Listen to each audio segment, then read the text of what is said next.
L'histoire de l'école La Saadia est une histoire d'amour, tissée par de multiples mains aux approches différentes. Celle de culture, de religion et de patrimoine. Son espace exhale la tolérance, la collaboration et l'ouverture à l'autre. Son objectif, former des hommes et des femmes capables de se mettre debout devant Dieu, avec et pour les autres. Ceci est mon histoire. Elle commence en 1932. Premier contrat, premier bulletin.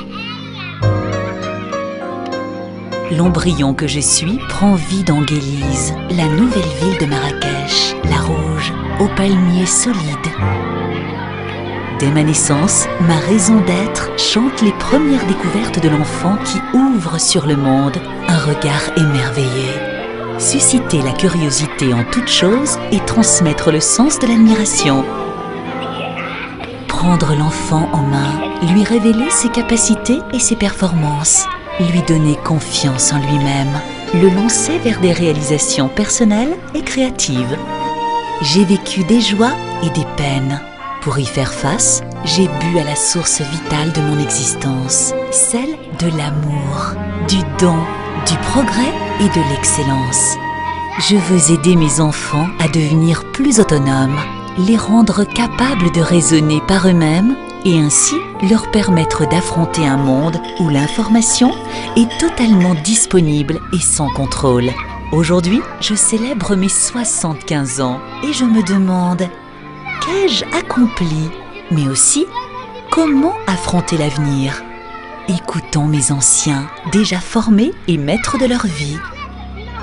Je garde de très très bons souvenirs. Donc, il y a les sœurs, les sœurs qui étaient très gentilles. Alors, au début, c'était dur, mais ce que j'ai appris dans cette école m'a servi toute ma vie. En 1944, bon, il y avait les Américains. Les Américains étaient au Maroc. Et leur quartier général n'est pas très loin. Et vous voyez ce mur, j'ai reconnu le mur. Et ils venaient nous lancer des bonbons et des chewing-gums par-dessus le mur pendant la récréation.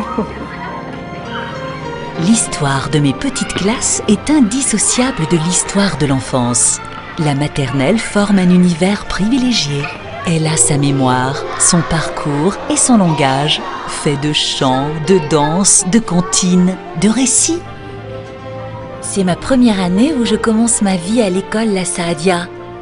J'ai 4 ans. Ce n'est pas facile de laisser papa, maman, mes petits amis et de venir vivre dans une grande école.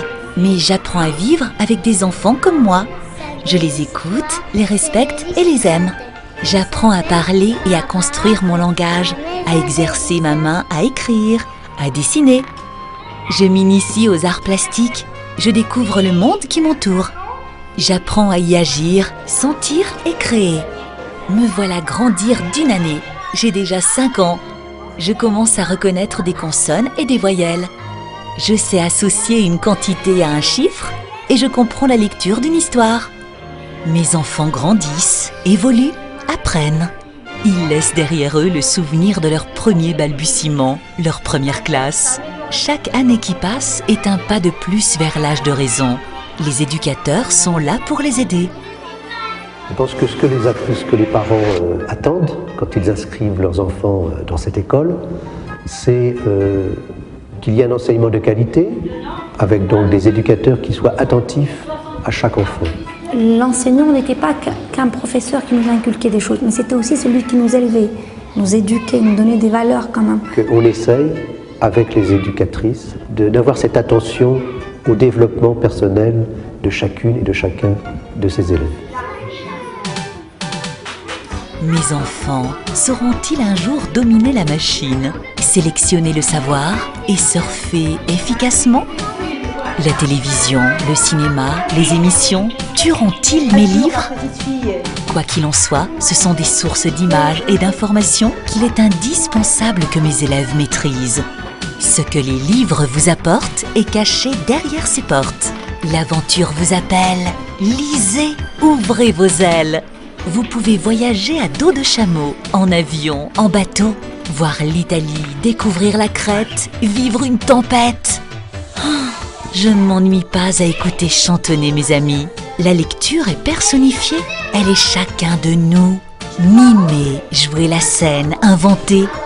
Tant d'interpellations qui me mettent en éveil et m'appellent vers un apprentissage intelligent et efficace.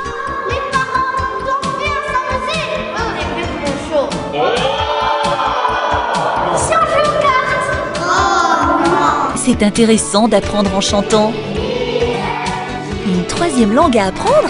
Comment je vais m'en sortir? Moi, je préfère l'art des mots, lire entre les lignes et écrire de belles choses. J'aime comparer la poésie libre et celle en colonne. Trier, découvrir les structures de nouvelles formes pour en écrire de mieux. Je le saurai un jour. Feuilleter les journaux, comprendre le fonctionnement et l'organisation de la presse écrite, apprendre le vocabulaire, sélectionner et traiter l'information. Volume et capacité, relation à établir. Volume à fabriquer, surface à mettre en parcelle et constater sa surface inchangée. Aurais-je la bosse des mathématiques un jour? Savoir lire une carte, s'exercer à en tracer d'autres. L'avenir étanchera ma soif d'apprendre. Mettre la main à la pâte, expérimenter, aiguiser ma curiosité scientifique. Me donneront-ils un jour le pouvoir sur la matière? Pourrais-je la recréer et l'améliorer? J'aime les courses de vitesse, la compétition, le handball, le football. J'aime agir et m'exprimer avec mon corps. Que d'habilités j'ai acquises, de locomotion, d'équilibre, de manipulation, qui favorisent la construction de mes savoirs moteurs. Que de moyens d'autodéfense non violents. Mon idéal sportif, montrer le geste précis et l'action juste dans la recherche d'une efficacité optimale. Un moment de réflexion libre, d'expression loin de toute contrainte. Savoir se concentrer, prendre du recul. Moi, je veux devenir médecin ou réalisateur de projets. Et moi, je préfère être artiste, un peintre ou un écrivain. Quant à moi, je serai institutrice. Que d'objectifs à atteindre! Et toi, élève de CE6, tu termines ton parcours à l'école La Saadia. Le collège t'appelle, plus tard le lycée, la faculté, la spécialisation. Te sens-tu armé pour franchir le premier pas? Dis-moi, mon enfant, comment vois-tu l'avenir? Vas-tu le subir ou en décider? Je t'ouvre les fenêtres du monde. Le psychologue de ton école est là pour t'éclairer. Non, le monde n'est pas trop petit pour tes rêves et il est encore moins pour tes actions. Fais toujours ce que tu as à faire. L'avenir est à ceux qui agissent, à ceux qui savent donner et à ceux qui aiment vraiment. Maintenant que tu es prêt à partir, que tu deviennes riche ou que tu deviennes pauvre, souviens-toi d'une chose, sois l'esprit d'amour qui anime les cœurs, celui qui s'unit aux souvenirs et se fond dans le comportement. Moi, je pense que les enfants devraient maintenant saisir cette chance. Ils ont beaucoup de chance. Il faut la saisir. Il faut écouter. Et il faut travailler.